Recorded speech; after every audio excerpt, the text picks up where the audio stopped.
up to you.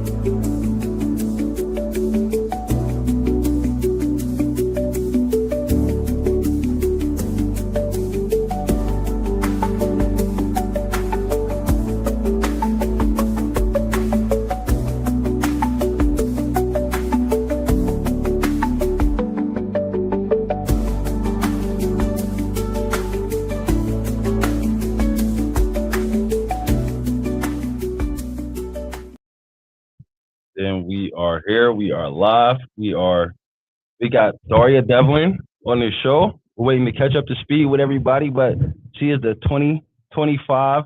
What are we calling this? Mayoral-elect candidate? Democratic Mayoral-elect candidate. So we're gonna have a conversation today. We're gonna have a discussion. Ask Daria some questions about who she is, why she's running, where she comes from, and just so we can learn a few things about her. Learn some things about what the mayor is supposed to do in the conversation. We're just gonna have a conversation on just flow.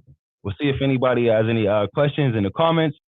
We'll talk from there. But first and foremost, I want to thank you for being interested in coming on the show to have a conversation with me. Like, it was an honor to me, and I was kind of taken back, like, oh wow, because I was trying to have different people come on to interview me, and then I've been seeing you like all over the place, so I can understand how busy you are. I believe I seen something on here like you just came from another show somewhere else before. So, I'm glad that you came on here. So thank you for that. And I'm going to allow you to introduce yourself first before we kind of go into the conversation and start asking questions. So the floor is yours. The mic is yours. Thank you.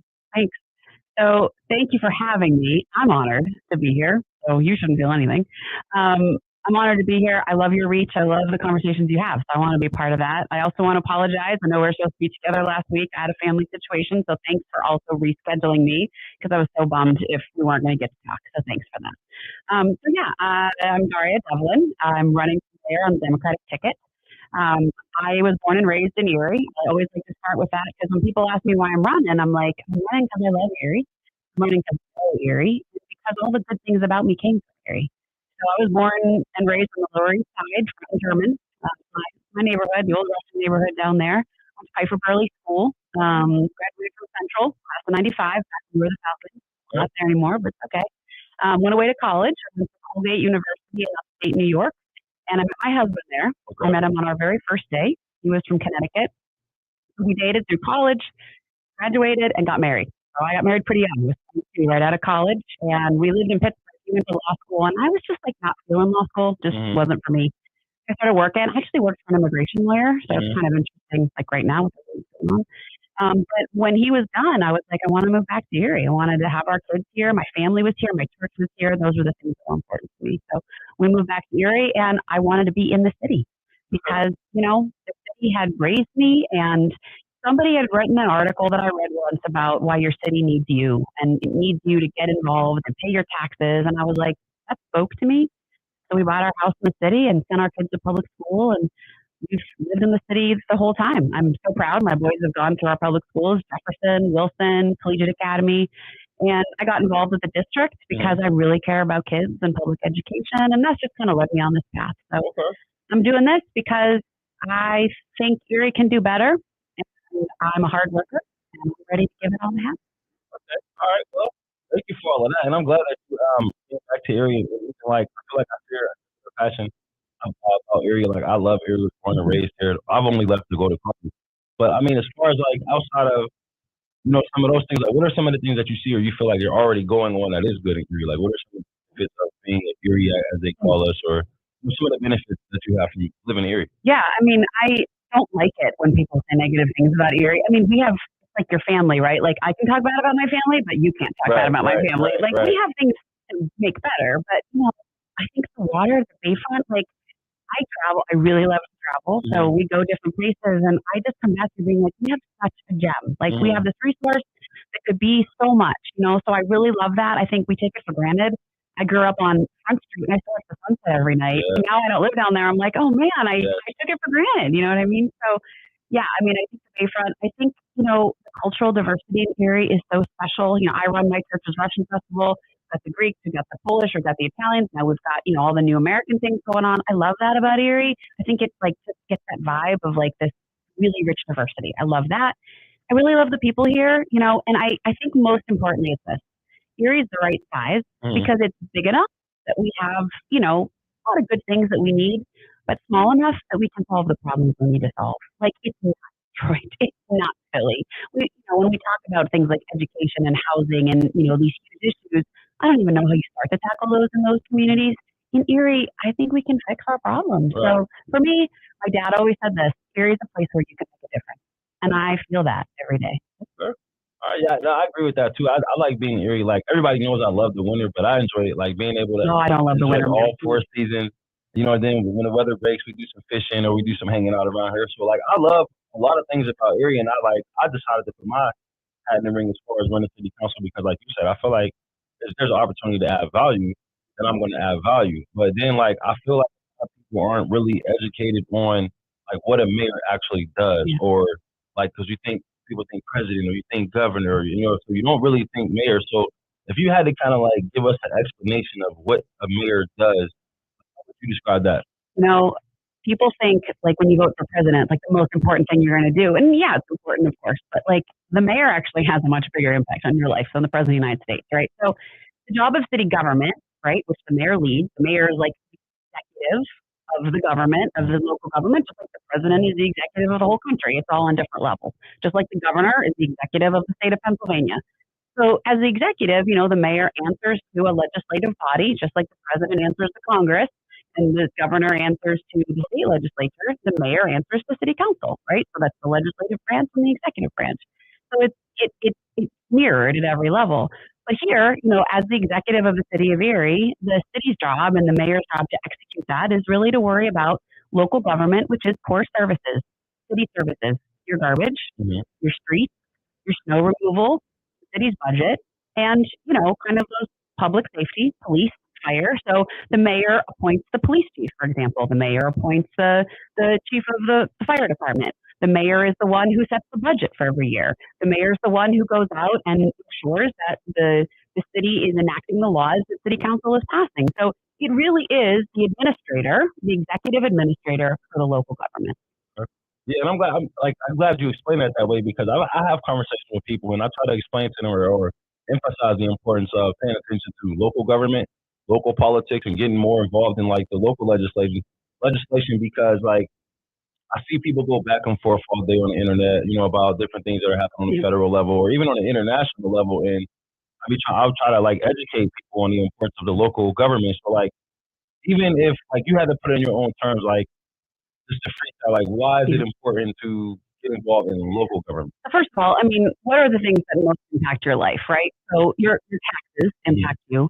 By the way, you pay taxes at the local level, you pay taxes at the federal level, but here locally, you pay property taxes. You pay taxes on a home if you own a home. If you rent, your landlord's paying taxes on that home. So those things impact you every day.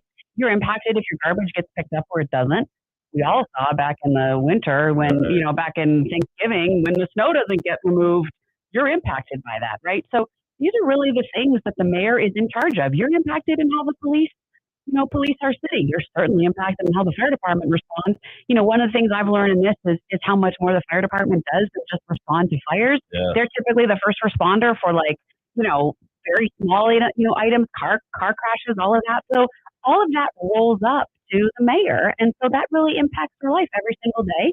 And really it's the mayor that's enacting the laws that are, here in our city and that really make a difference. Also, it is the mayor's job to make sure that the city is a place where people can thrive, where businesses want to come in. So, one of the really big things on our campaign we're talking about is housing. Like, it's the city's job to make sure that people have safe, affordable, quality housing and that we have that for our residents, that people, that they can pay taxes on their homes so that we can fund the things we need to do in the city.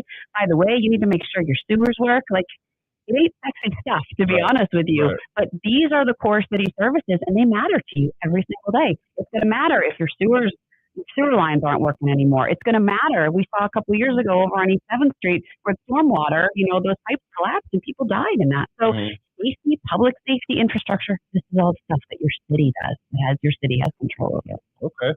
So yeah, you give us It ain't exciting stuff, Deontay. Right. I have to tell you, it's not exciting stuff, but it's important. Right. So you can give us all like it's the important stuff, but I feel like so when you have conversation with different people in the community and people aren't really educated on those things, like what are some of the things that you're hearing from people that they're asking as far as their concerns or things that can be addressed that aren't really too familiar with the technical terms. So today, somebody called me and she said to me, "Are you talking about houses in your campaign?" I'm like, "Yeah, why?" And she's like, "My sister lives next door to this house. I'm going to send you a picture of it.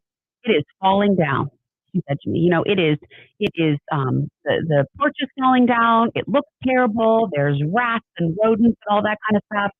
Whose job is it to fix that?" And I'm like, "Yeah, that's a city function because it's the city's job to do things like code enforcement, which means making sure that people are following the rules about like how you have to keep up your house. By the way, they're not doing that to be nasty. They're doing it to keep everybody safe, right? To make sure that kids aren't playing in unsafe structures or people aren't living in houses where they're going to start a fire. So, you know, it's that kind of thing that is just really basic. Like, whose job is it to make sure that I don't have garbage rolling up and down my street every single day?" Like, you know, and it was funny because I was talking to someone and they were like, "I read that in larger cities, the city government gives out garbage cans, like big weighted garbage bins.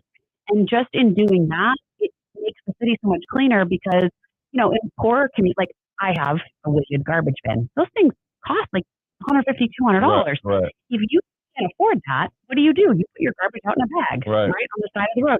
What happens? The wind, the snow, if you have, you know, animals out. And then we see, particularly on the east side, there's trash everywhere. Wow. It's not the fault of the people. It's that, well, why can't the city maybe look toward a program where we hand out those big, heavy bins so that your garbage isn't flying? It's that kind of stuff. Right. Yeah, I was reading some information today, and it was just talking about how the small things make a difference, you know what I mean, as far as make larger impacts. So, you know, and then I know that you're serving on the school board.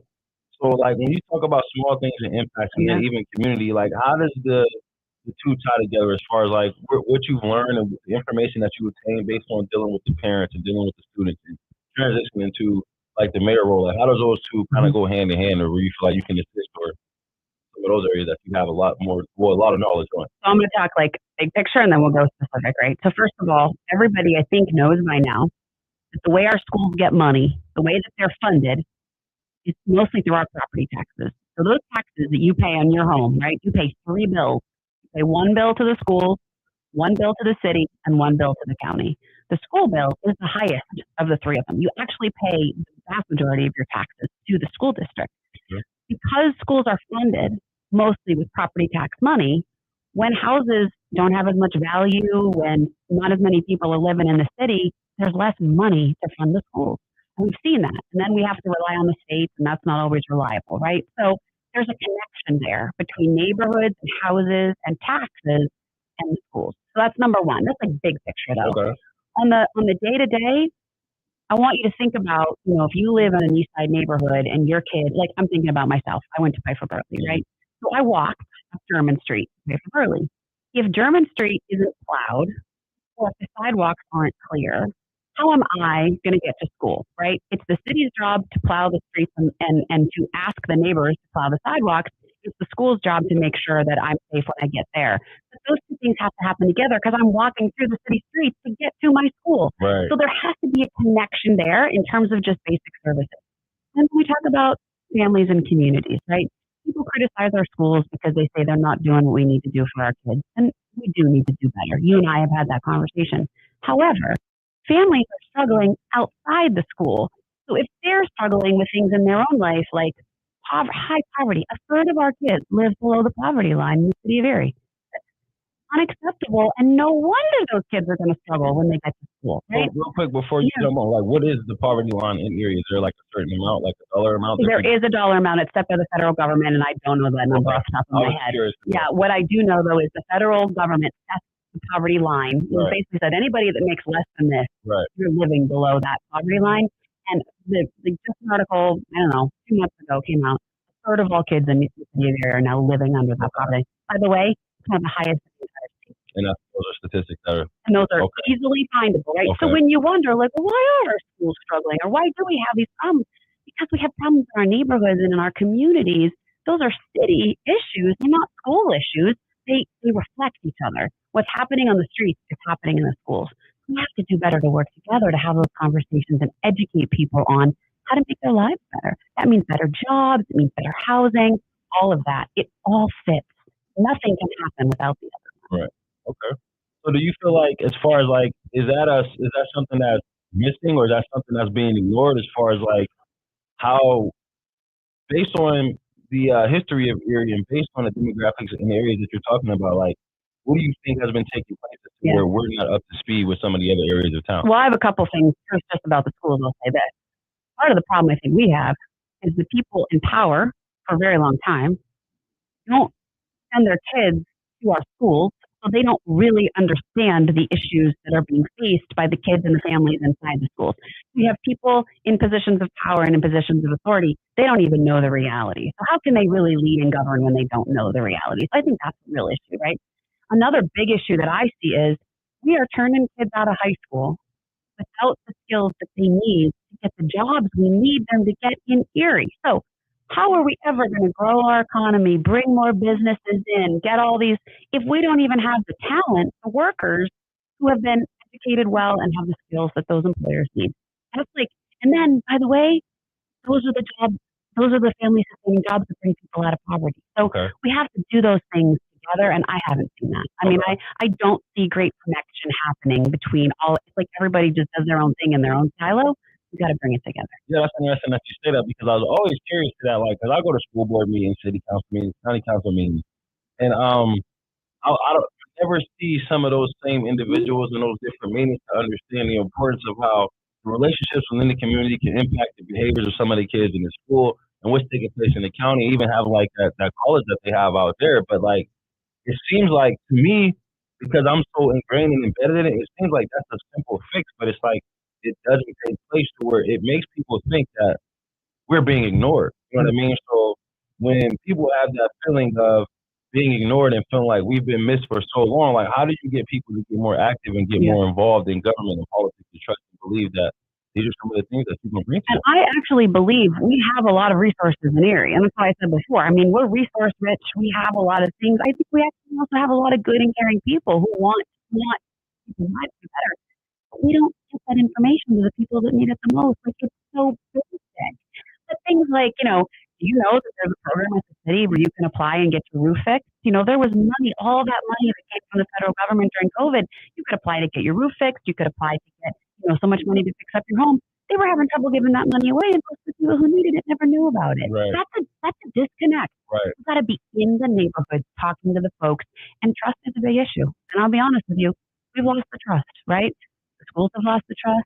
The government has lost the trust because we have not served the people wisely. And so we need to get back to the roots of listening, hearing some things that are not so good. Maybe we don't want to hear it, Right. but we gotta, Right. because that's how we build the trust back. And then that's how we ask people to stand with us as we try to do this stuff. Because otherwise, we're just going to keep going on as we go, and that's not good, frankly. Right. So then when you talk about like building that trust and creating those relationships, I feel like it's important of like meeting people where they are. Yep. And I've been noticing your campaign, you doing your walks in the neighborhoods and stuff like that. Like, how important do you think it is for I guess the mayor, since I'm running for city council, I'll say city, not to just isolate, like city council and mayors to actually be in the neighborhoods and in spaces where, because it's people who make decisions for us who've never been in our shoes or walked in our neighborhoods. Like, so how important is it to be in those spaces? It is important, and those like the walks we're doing, and we like really did them on purpose. We're trying to take big issues and just break them down, right? Real basic, so people can understand, not too long, and that's really what we're trying to do, and to show that we're out and about.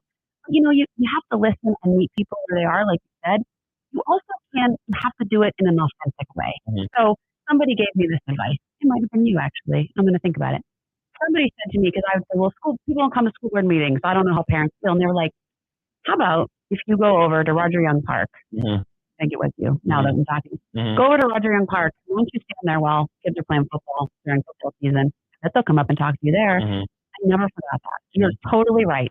I shouldn't expect people to come to me where I'm at in a place that I'm comfortable. I need to go, and not in an inauthentic way. Authentically, Right. just be there Right. in the space where I'm watching your kid or I'm buying your food. That's where those conversations take place, and that's what we need to do more of. And when you be open to that, as far as like No. people, like, because a lot of people, I'll speak from my own experiences in the past.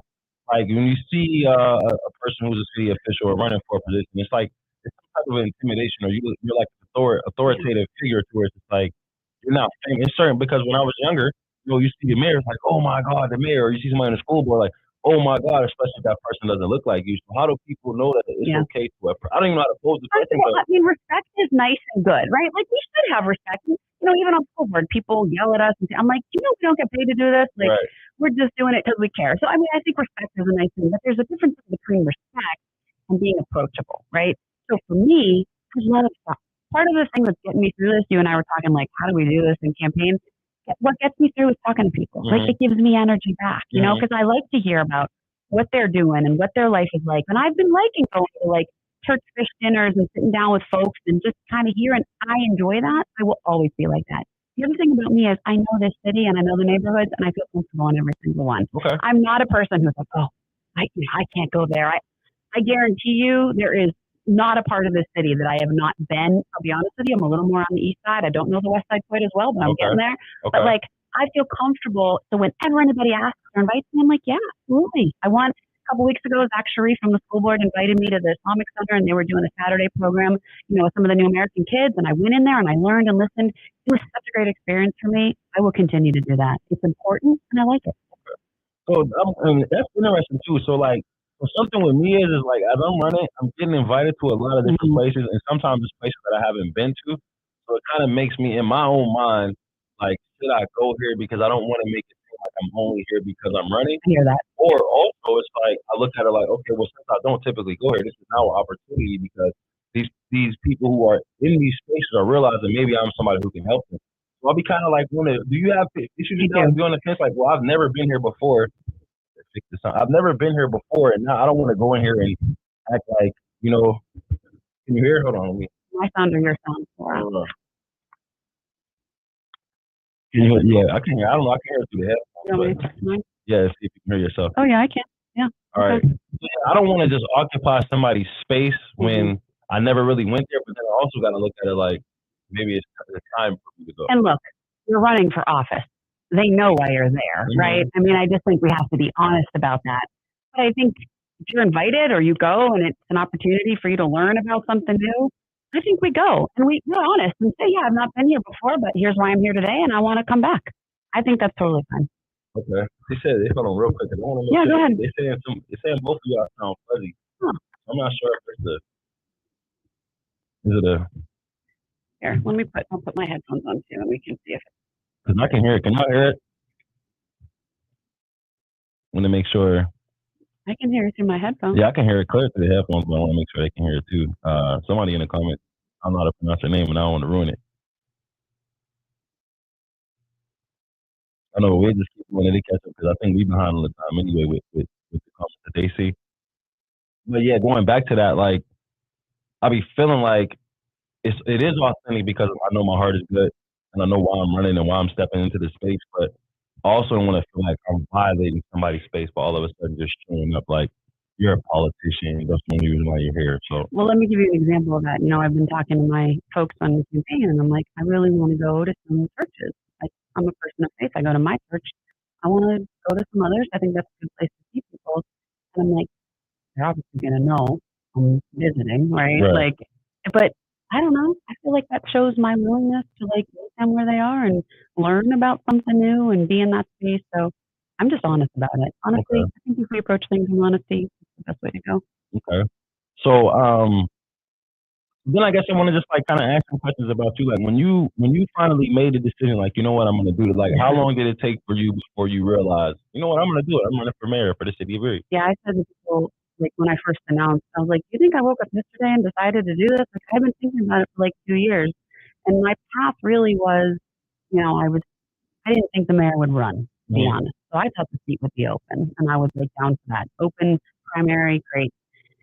And then I heard that he was probably going to run and he heard that I was thinking about running. So he called me one day and he's like, hey, I'm hearing you think you're going to run and you should run for city council. That was his advice to me. And I was like, well, could we have lunch? Like, could we just sit down and talk? Because I like to argue about some things. So we went to lunch. This was definitely 2 years ago. And oh, wow. And we, I started asking him all kinds of questions. Like, I'm worried about this. I'm worried about the city's population. I'm worried about the schools. Actually, interesting. I said to him, I'm worried about the city's population. He's like, yeah. I said, well, Mayor, what are we going to do? And he's like, well, we got to get more people to live in the city. And I go, yeah, but don't you hear that the schools are part of that problem? He goes, I never heard that. And I'm like, "Yeah, you never heard that?" So we had this conversation and I left and I thought, man, I don't think that he's the right person, but he's likable. I probably can't beat him. And I really kind of walked away from it. Mhm. And then over the course of like last year, people were coming up to me and being like, hey, why don't you think about it? And I'm like, oh no, I can't challenge him. I can't beat him. And they're like, I don't know, why don't you give it a try? So I just talked to a lot of people. I said like, it was like a listening tour. I was out and just asking people and I was hearing positive things and I was like, you know what? I'm going to try. And even if I don't win, we're going to make him work for it. We're going to make him talk about some things, and everybody should have to be answering to the voters, and so that's what we're doing. So it was a 2 year process. 2 year process. So then after the 2 year process, and then we get to the point where, all right, now Yeah. I have to finally make the decision to say it out loud. Like, was there any like butterflies or nerves or I don't, Yeah. I'm not gonna do it or? Heck yeah. And I mean, it was like when I was starting to say, like I am going to do this, and I don't know how you feel. Like I was worried. I think when we put ourselves out there, it's like, what are people going to say about me? What are they going to, I'm going to really set myself up for all this criticism. And then I was finally like, you know what? It has to be, and it sounds ridiculous. Like, we have to be brave. I know what's right. I love my city. I'm gonna take my shot and let them say what they want to say, but I'm gonna do the best that I can, and I don't have anything to hide. So let me just get out there and do it. And then and then the more I said it, and the more I did it, the easier it got. You know that. Okay. But yeah, it was not easy, not in the beginning. So then when you get to that point where it's like, okay, when you had to come to the realization that the mayor isn't doing some of the things that you still need to be done, was it ever a time where you consider I'm going to encourage somebody else to do it? Like, what made you buy you? Yeah, why me? That's a good question. Well, I don't know. Like somebody said to me, I was on Joel Natale's show, and he's like, "Why should people vote for you?" And I was like, "Well, why wouldn't they vote for me?" I'm like, born and raised here, educated in our public schools, solved problems, have a professional career that shows that I can get stuff done, know how to do local government because I was elected to another position. I work on the Erie School Board. Like, why wouldn't you? You know what I mean? I'm a child of this town. I know its neighborhoods. I'm a caring person. I think I'm the right person to do it. And I think I have the energy and the background, and I will get it done. Okay. So then it's like, as far as like some of the plans that you have moving forward, because I've heard you talk a lot about the budget, and things like that. So like, what would be some of your plans or some of the thoughts or ideas that you have for our city moving forward? Some of the things that you like to do. Yeah. And the budget, we won't even get into it. It's a problem. It's got to be fixed, but it's not super exciting stuff. It is important stuff. Housing is a really big one. I mean, because as we talked about, there's just no way we have to get our population numbers back up. And like the mayor talks a lot about that, but they continue to fall. Like we continue to shrink as a city. That's not good for anybody. So we got to get those numbers back up. That means attracting more people to come here, young people, and then retaining them. Something like only 25% of kids who come here for college stay here. Okay. We got to do better there. So like, how do we create an Erie where those kids want to stay? They come to college and they stay with us. Plus, the ones we're growing, they're coming back too. I have 3 kids of my own. I want them to come back to Erie. So we need to create more artistic spaces, more creative spaces, more entertainment spaces where people feel, yeah, there's stuff going on here. We need to increase our neighborhoods, make them vibrant again. I tell people all the time, when I was a girl, I used to walk up East Avenue, we'd go to Pio's, we'd go to all the places along East Avenue. All that's gone. The neighborhoods are not what they used to be. We need to bring that back. We should not just have great things happening downtown. We should have things happening in every neighborhood. So those are the kinds of things. I also want to work with our employers to talk about giving incentives to people to live in the city. Like, why can't our biggest employers say, hey, I'll give you an extra $100 or $200 a month if you buy your home in the city of Erie? That's an incentive that helps all of us, get people, back into the neighborhood. So those are the kinds of things that I want to work on. Okay. All right. So then even like when you think about, or when I think about like, it's a lot of people who are trying to be entrepreneurs, and there's a lot of people who feel like they don't have opportunities in the Black community, brown community, even in the American community. Like, do you have any ideas or any like thoughts or initiatives that you would push for people who are trying to change their lives and who are tired of doing this same old 9 to 5? Absolutely. So we need to provide opportunities for those people. And I think one of the things I've really learned in my time since we did ECAT was the importance of small business, right? And how many talented and creative people are here who want to make a living off of what they do. So I think from the city's perspective, what we do is we encourage the environment that creates that kind of growth. We don't do it ourselves, but we encourage, folks like Erie Black Wall Street or the Chamber or here at Radius, we make space for those folks to really do what they do, to help people who have ideas, who want to create a business and make capital available to them, whether it's in office space or in equipment that they need. We create the environment because the talent and the creativity is here. We just have to create all that space for them to do the things that they can do. And that's what gets the economy going. And that's what gets people out of poverty, and that's what creates all those jobs, and that's what makes Erie a city that kids want to be in, and so it just creates that cycle.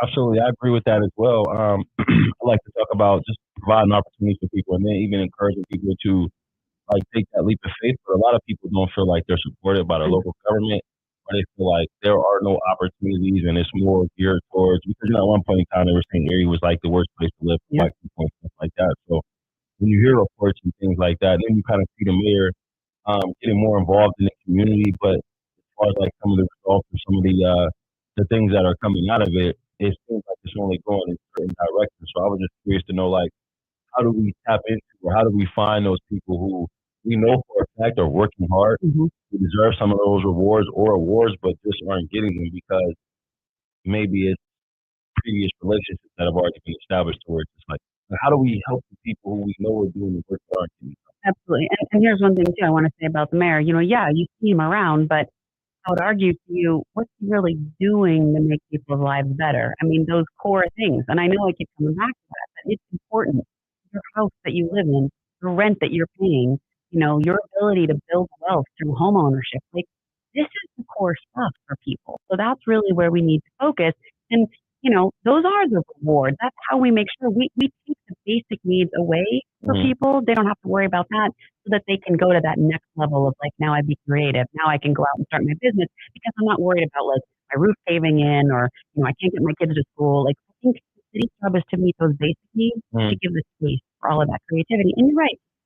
We've seen in Erie, it's all the same people doing all the same things. Mhm. And we need to make space for new leaders Mhm. like you and I, Absolutely right? agree. And others, like I am so encouraged. I look around and I'm like, look at all these people younger than me, and I'm going to be 48 on Saturday, but younger than me who are stepping up. They're showing like they're ready and they have ideas. We need to make space for those folks. Absolutely. You and I need to do it, and we need to encourage those ahead of us to be like, make some room because this is how we get better. We get those voices at the table. Yeah, I absolutely agree. And I feel like just having conversations with different people is like we feel like we've either been held back or there's people gatekeeping opportunities from some of us to where people don't trust local government. I try to get people to come to city council meetings, or I try to get them to come to school board meetings. But people don't want to come out because they feel like nobody really cares and nobody's really listening. And I try to like put the emphasis on this is why you come and this is why you do the things that you do. So like, how do we encourage? How do we get those people? I can't communicate or articulate it. Like, how do we tell people it's important to do these spaces, even when the one time if you come, you don't get the results that you're looking for? Yeah, you're right. I mean, that is hard. I also think we need to make it more accessible in terms of like the language we use. Like, it sounds stupid, but when you go to city council and or school board and you see like the Robert's Rules of Order and how people are making motions and you don't even know where they are on the agenda because it's just little stuff that's Mhm. just making it more accessible, making sure people know. And I have to give credit to my board president, Jay Brenneman on the school board right now, and I tried to do this when I was school board president as well, to try to say to people, here's what's going to happen now. Mhm. It's time for public comment. This is what that means. We can't expect that everybody just knows the rules of the game. Right. We need to make sure we're making that accessible in terms of the language we use, the spaces we're in. That's how we build that trust. And saying to people, like school board, for example, if you come talk to us at school board, we don't answer you back. Right. Yeah. It's very, Yeah. very frustrating for people. But saying that, like, here's why. And at the end, we'll stay after to talk with you, making sure that you do feel like you got something out of it and somebody heard you. We didn't do that very well. And we need to do better. That's my opinion. And, down to education. So I was talking to somebody recently who said to me, there used to be a citizens academy where you could go down to City Hall and you could learn, like, this is how this works. This is Mhm. how resolutions work. And I thought, why did that ever go away? Like, that would be such a basic thing that we could do to help remove some of those barriers so people feel more comfortable engaging in the process. That's how we do it. Absolutely. I remember when I was young, they used to take us to there, like in school. We would go to the chambers and go to the and all of that. And yeah, like I'm glad that I got to that subject because like I know with you working on the school board, you have a lot of taste or impact in young people's lives. So I want to ask as far as like with your run with the running for mayor, like what is your take on? There are a lot of different people who are doing things for the youth within the community within the city of Erie, like, and I feel like we need to encourage and empower those people more. Like, so can you speak to that as far as like some of the people who you know who are either grassrooting it or working with other organizations to help some of these young people who are struggling because of the parent situations? Yeah, and I think, look, what that really looks like is providing safe spaces for kids to express themselves. When we started ECAT, it was like, why are we doing this? Like, what's the art about? Why do was every kid want to be an artist? It was really just about giving them a space that was safe, that they felt comfortable in, that they could express themselves in, and find some of those confidence skills. So Hmm. much of it is just your own experience and your own self confidence. That's what holds a lot of kids back. So the more of that we can provide, whether it's in athletics or the arts or other programs, we need to empower all of that. Now, I will say, we have to be smart with our money. Hmm. So if we're putting money into programs and they're not having impact, we got to look at that and say, okay, you know what? That one's not working. We got to go over here and fund this one. Absolutely. And we can't be afraid to make those decisions. I think Absolutely. that holds us back sometimes. I think so as well. And then, I guess like that's what I was pretty much saying because I know people who are doing similar work. Like some of them out of their houses, or some of them out of the YMCA, or they're just meeting up with kids at a local park or trying to do what they can. But it's like since they aren't connected to an organization or as established, they get ignored. And some of these individuals have like the biggest impact and the biggest influence on some of these neighborhoods. So like if somebody was asking me a question like, how do you kind of create change? And I'm like, we need to find champions within the community. Like, how important is it, or how much do you plan on relying on the actual people within the community as opposed to quote unquote leaders of the community to be Well, more actively involved? that goes back to the gatekeeping again, right? And I think as leaders, we can discourage gatekeeping because we can make sure that we're going into lots of different spaces. We're not just going to the same few over and over again. Mhm. So I think we can do that. I also think when it comes to youth and things, where the city fits into this and what I would do as mayor, the mayor has great convening power. That means the mayor can bring everybody together. So I think I'm thinking to myself, why don't we have a summit on youth programs? Let's get everybody in the room who's doing all of Hold on, it. wait. You saying the mayor has the power to? Convene, bring everybody together. Let me ask you this question. If you, as a community member doing work with you, heard that the mayor was hosting a summit on youth development and you were invited, did you not go? Absolutely, will go. Absolutely. So that's the power of that office to say, I want to bring everybody together who's doing work in this space and I want to hear what everybody's doing so we can learn, are we duplicating efforts? Is something being missed? That's the power of that office. You could do that on multiple things. Doesn't mean the city has to solve it. We can bring everybody together to have those Mm, conversations. City can start to talk about where funding is going. Where's the city funding going? Hey, school district, what are you funding? We're funding this. All the leadership and the power of leverage at the office. Let's use that. Let's right, use that. right. I would. Yeah, yeah. Oh wow, that's good to know because I wasn't aware of that, and like that's one of the things that like I want to lean into is like community resources because like I said, I know a lot of people who are doing work that large organizations are doing, and they're having more reach. And I tell them all the time, like, let's figure out a way we can get you organized, and we can get you funded, we get you like incentives, some type of resource, and people feel like if you're not part of X, Y, and Z, then that'll never happen for you. So we'll continue to do just fundraisers or try to figure it out as we go along. And I'm like, yo, there are resources that are available, but I didn't know that. Like, I mean, I guess it doesn't make sense to me. So like that, like, hey, we are giving you guys money, so we want to talk to everybody Yeah. who we're giving money to. And if we can get some other people who are doing the same thing in the room, then let's figure out a way where we can distribute these funds and it's not all going in one direction. And I want to really say thank you to you because you are a person who, and you've shown this in your work, you are about getting resources to people. Like, you're not a person who's just like, there's nothing. You're like, there are things. Let me try to empower you and get those. You are such a factor in that space. So I've seen you do that since I started following your work. You're great at it. You need to get more people to do that. Thank you. Yeah, Thank you for what you're doing. I appreciate that. Yeah, I didn't. That's, wow, that's awesome. I'm glad that we're having this conversation. I didn't even know that. So then, like, I see that there are going to be other candidates. I'm not sure if you how you feel about talking about this, but like when you think about some of the other people, and we don't even have to say their mention their names. Like, what sets you above, or what makes you the best candidate right now? Sure. So I'm running on the Democratic ticket. Right. So just for people who are listening, again, when we talk about making things accessible, I'm gonna live that, right? That means you can only vote for me. You're a Democrat and you live in the city of Erie. We have a closed primary system, so you only get to vote in the primary if you're party. So if you're registered independent or you're registered Republican, you don't get to vote in the Democratic primary. In the Democratic primary, there are three candidates. There is Sheila, I hope I'm going to say her name right, Woger. I don't know her. I've heard some things about her in the community. I have not had the opportunity to meet her. There, of course, is Mayor Schember, who has been our mayor for 8 years, and there's me. Okay. So I'm gonna, and I'll tell you right now, I found that today I'm third on the ballot. I know you and I were talking about that before. It's okay. I'm not sad about that. But what sets me apart, again, I'm from Erie. I have a background. I have done. And I think that's, I'm a doer. I'm not a talker.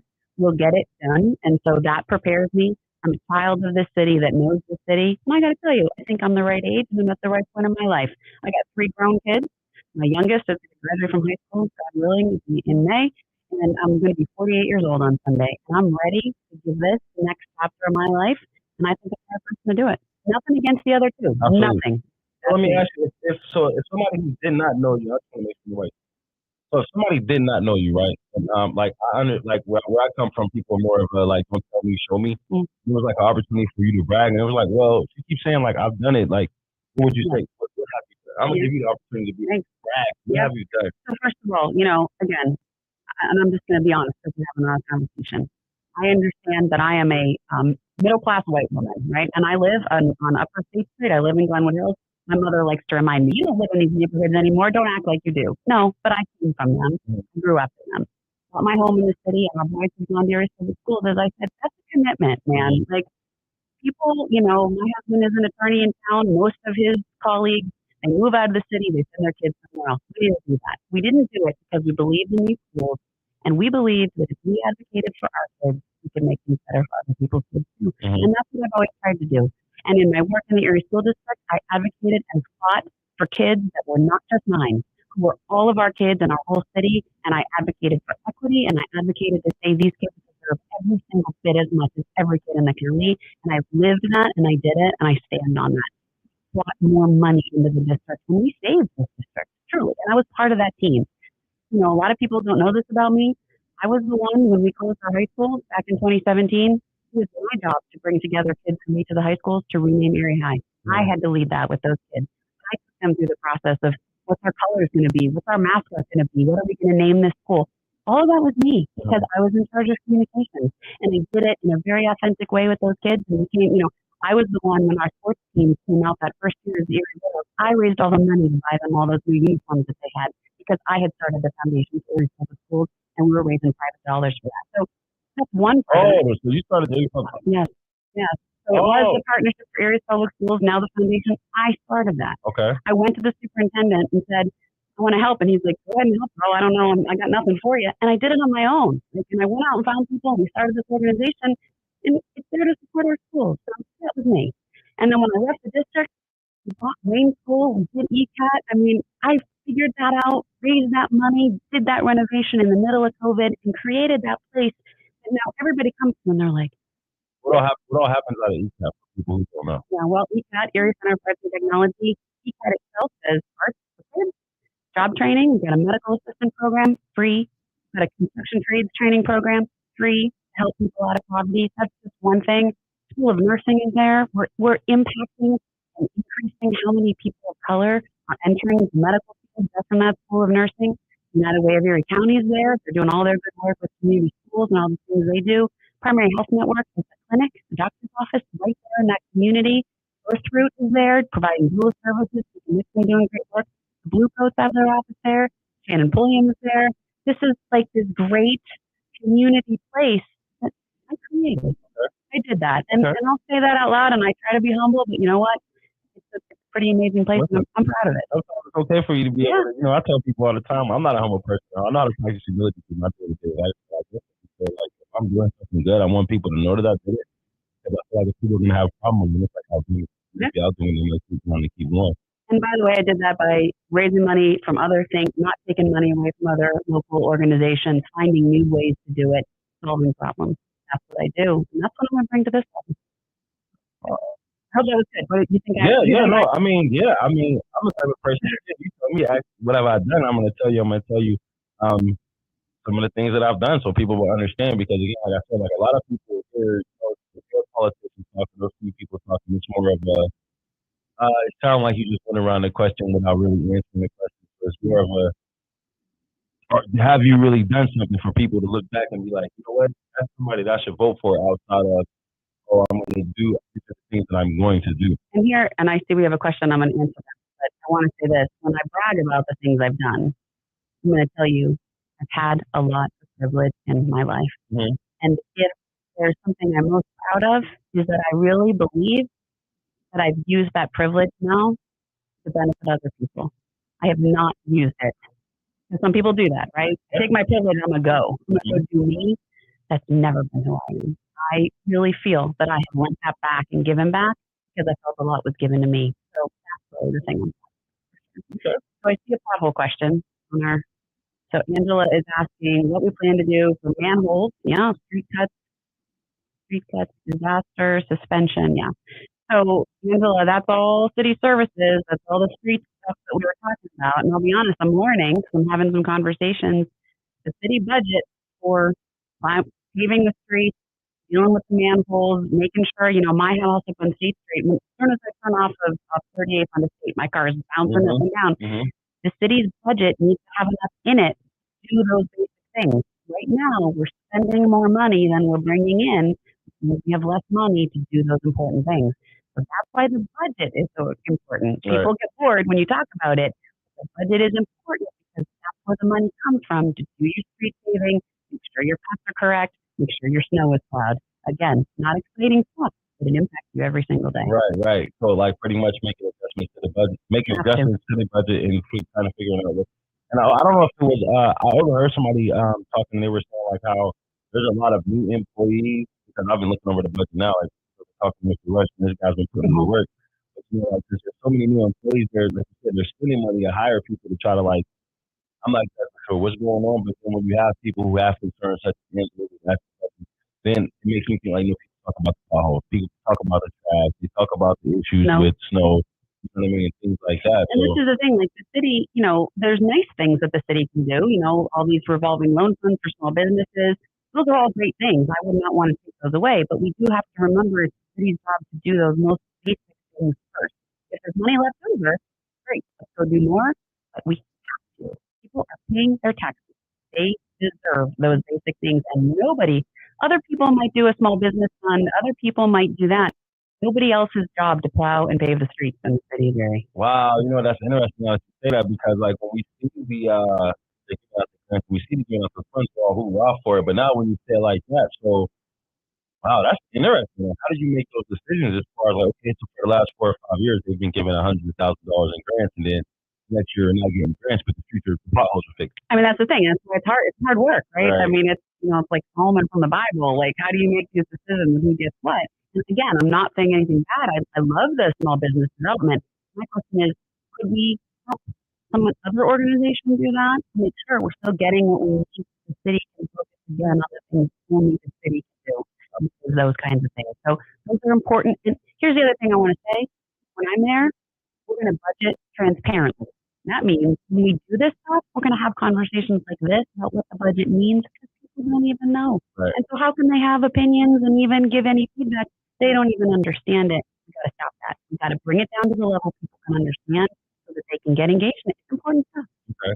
So then I do see because I see like they do live conferences on Facebook and stuff like that now. So what would be some other strategies or techniques that you would use to kind of get the message out to the people as far as the things that take place in city government? Well, first of all, I like the use of social media, and obviously we're on it today. That's not the only way people get their information, though. I really think we need to be out in the places and spaces, kind of do the stuff we're doing on the campaign list all the time. But we should be in the churches. We should be in the community centers. We should make ourselves available for, town halls, not constantly, not every week, but every once in a while, we need to go back out to the folks. When we closed schools back in 2017, one of the things I was most impressed with and what I learned was even when things are hard, like you're closing all of our high schools, when you sit in front of people and you give them an opportunity to tell you what they think, for the most part, you get them on your side. They don't like it, but they won't be mad at you because you gave them an opportunity. We got to do more of that. We just got to be out engaging on all of these issues so people understand and have an opportunity to provide feedback. That's the kind of mayor that will be. Okay, all right. So then even like on the less lighter, because like I'll speak for myself. Like when it comes to like this whole campaigning thing, this is my first time ever being involved in politics. So, it's stressful at times, it's overwhelming at times. Sometimes it's just super good. Then there's days where it's just like, oh man, what am I doing? I gotta be here, I gotta be there. So how are you like keeping a balance as far as like making sure that you don't like, lose yourself in the mess of the run? Like what are you doing Yeah. for you? Number one, you got to find yourself a person to handle your schedule. I'm going to tell you that right now. They can just be a trusted volunteer, but I do have somebody that's helping me with that because otherwise I'd never know if I was coming or going. But you said balance, and that's the word, right? Because there are highs, and there are days I feel great. Mm-hmm. Oh man, I nailed that. And there are days I feel really low. Mm-hmm. Like I'm never going to win this. I have no shot. I try to stay in the middle. Like I don't let myself go too high with the highs, and I try not to get too low with the lows. And I keep my eye on the end. Where are we going? What do we have to do today? Let's get through that. One thing after my mother always said, one piece at a time. You know what I mean? Don't look at the whole picture, just piece by piece by piece. That's all I'm trying to do it. Because yeah, I work in a full-time job. I still have a kid at home. I'm still involved in my church, my community, and doing all my things. And I'm doing this. Right, right, and you're trying to take care of yourself. right. It's a lot. So what's been like the most overwhelming thing for you as of now? Let me think about that for a second. Probably, to be honest with you, being in all these new spaces. And sometimes my face hurts from all the smiling. Like after a while, like I go to the grocery store, I'm like smiling at everybody, Right. because if this is the only impression they have of me, I want it to be a good impression. So I do feel this sense of like, are people watching and am I being my best self? We all have bad days. Right. And so I'm just trying to be the best version of myself all the time. And that's exhausting. Yeah, Let's be honest. I can definitely agree with that because, and then even on top of that, like you never really realize how many people you put yourself in front of until people are approaching you like, "Oh, hey, Deontay, I see you here," or "Great job with X, Y, and Z." And I'm just like, you had that conversation like confidently, but it's like at the same time in the back of the head, I'm like, did I meet this person already? Or where was the meeting at? Like, what did I tell this person about? Because when you meet so many different people, it's like some people they're speaking about things I posted on social media that I didn't have a personal conversation with them. Then it's like when it was petition signing time, I was everywhere. So it's like meeting people, and then I'm getting text messages and emails now, and now I gotta like look people like, okay, okay, that was the person with the. So like, I definitely understand it being exhausting and overwhelming. And I am having a meeting this week for volunteers to get the volunteers together because I've been doing a lot of managing this. I've been pretty much managing the majority of everything, but I'm doing good so far, and I have like support from other people who they just believe in. And I, again, I'm on your show, so it probably sounds like I'm just saying it because I'm here, and I'm not. I have so much respect, and I give you a lot of credit because it's a lot. You put yourself out there, you don't know much about like how do you do this and what, all the pieces. And again, making things accessible. This is why things are gate kept because it's hard to figure out, but you're doing it and you're out there. And I just give you a lot of credit for that because the alternative is to sit home and complain. Absolutely. And that's, I'll sit home and I'll complain about how they're doing it and they're doing it and they're doing it. You know what, man? Get up and do something yourself, and that's what you're doing. I appreciate that. So let me ask you this question: are there people who are telling you that you shouldn't, or people that's like hating on you that you know though? Yeah, I had a couple conversations early on when I was, like I told you, like talking to people, like right before I had made like the final decision. And so I did have a person who I was pretty close with. I'd known him for a lot of years, and I took him out and I told him what I was doing, and I knew he was good friends with the mayor. And so he called me the next day and he was like, "I do not support you," and he's like, I do not agree with what you're doing. And he's like, I think what you're doing is wrong. And I said, oh, okay, because basically like the mayor's a good man, let him go, let him be for his last term. And I was like, look, I respect you. That's why I told you respectfully. I think that what I'm doing is right. I think that when we see something that's not working, isn't that what we tell our kids? Like, right. Stand up and change it. That's all I'm trying to do. I'm not going to be disrespectful. I'm not going to be nasty and mean. Standing up for what I think is right can't be a wrong thing to do. So yeah, I've had those conversations. It's not fun. That's a great message, and I'm glad that you said that.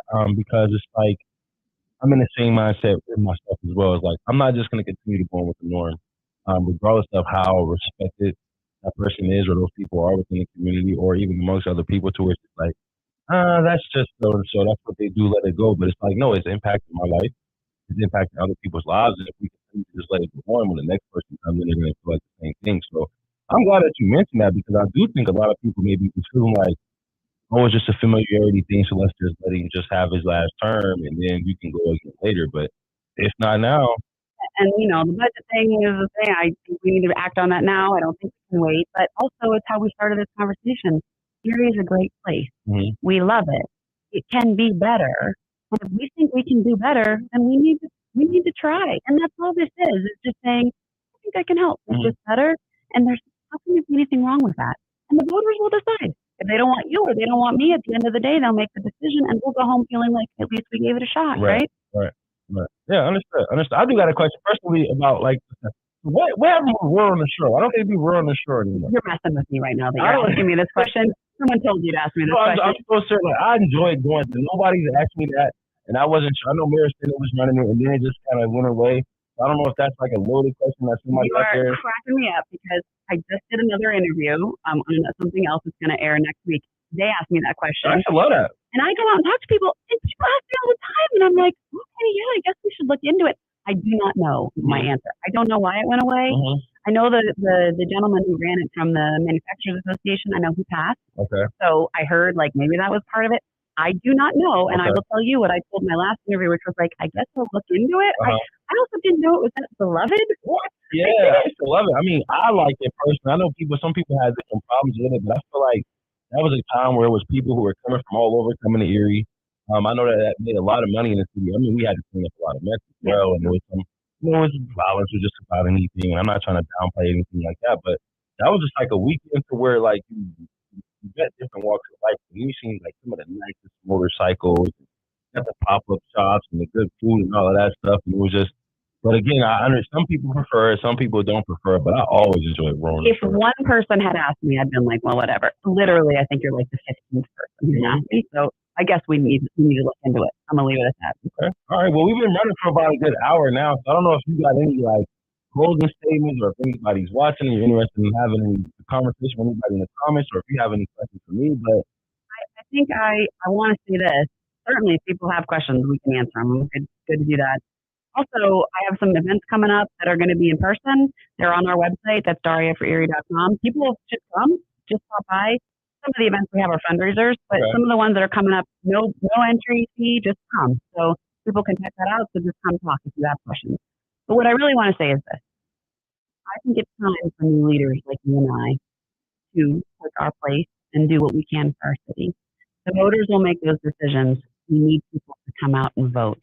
And I'll be honest, even if you don't want to come out and vote for me or vote for you, we need people to come out, and mainly the people who are watching and listening this. Right. I think that people don't understand the power they have with that vote. That, by the way, was fought for people, both of us, for women and for people of color. Mhm.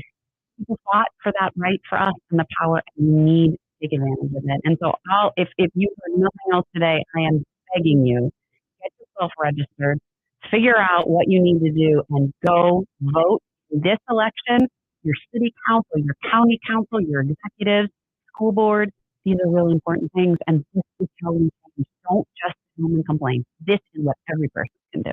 I absolutely agree. And that's something I've been pushing heavy. And then also what I'm understanding is like the most difficult thing with me is doing the fundraising and asking people for funds to get people to register to vote. But I'm realizing now how expensive it is to actually do these things, but how important it is to do these things as well. So like I'm planning on having some events as well, like some voter registration events, just meeting the candidates events, and I'm going to be inviting different candidates to come who want to collaborate on things like that because it is important. And there are a lot of people who I've had conversations with who are like, oh yeah, I'm not registered to vote, or they're not even sure of what party they're registered with. So I've continuously shared that information. So for anybody who is registered to vote, or if you've seen some of the posts, share the links to get people registered in Pennsylvania. Share the links where people can understand, see if they are registered and see what party they are. Understand the importance of local government and how it impacts your life. And know your candidate. I'm one of those people. I'm glad that you reached out to me to come on the show. I know there's some other people who, I mean, I guess people would love to hear from. So if anybody else is interested in coming on here to, have a conversation, I feel like it's important for us to question our local officials and to like it's uncomfortable, but like what have you done and what are you going to do? Because there are some people, and I'm glad that you said it, who just get the opportunity to sit in the seat until their term is up because that's just what we do. And I feel like I've gotten to the age and the period in my life to where I'm not just letting anybody do anything just cause. And I feel like I post all the time, it's like if it's not me, then who? Like Right. if I'm not gonna do something or say something based on the way things have been going, nobody's gonna say anything. So I appreciate you, your courage. You know what I mean? I appreciate you taking Yeah. the opportunity to even like go for this because from conversation that people are like, oh yeah, Mayor Schimber, he has a lot of money, saved up. So, you know, and then he has, I'm not sure if it's influence or if it's his friends. And that's why it's important for us to kind of start tapping into these new generations to understand that sometimes it's people who are just helping people stay in seats just because they want them to be there and not really realizing that these decisions are being made in your life from other people. And you want to have people who are involved in the day-to-day operations who truly care about you and who see some of your struggle and who are willing to listen and to learn from your struggle as opposed to just finding different people to run the lines for them. I appreciate your courage. Running for city council has been difficult for me, so I can only imagine how it is from here. I appreciate your courage for sure, and you know everything that you're doing for our community, just stepping up and doing this, having people on, having conversations. This is what it's about. This is how it gets better. I'm always down for the conversation here, out. If people are listening, they want to invite me somewhere to come. I'm happy to come. We need to keep talking. The only way to make things better. Absolutely. So thank you. Absolutely. I agree. So we're going to end it there at an hour. Daria says she's got some events coming up. So check out her page, her website. What's your website again? DariaForErie.com. DariaForErie.com. Check it out. Go to the fundraiser event. Make sure you support. Register to vote. Get out there and vote. For those of us who already are registered, let's encourage our friends and our family to vote. Don't forget, she is number 3. She will be number 3 on the ballot. I will be number 5 on the ballot. We're going to continue these things going. We're going to have more conversations with different people. I'm going to have some folks come interview me. Maybe we can get some other candidates on here to interview them. But in the meantime, everybody take care of yourselves. You have a good night.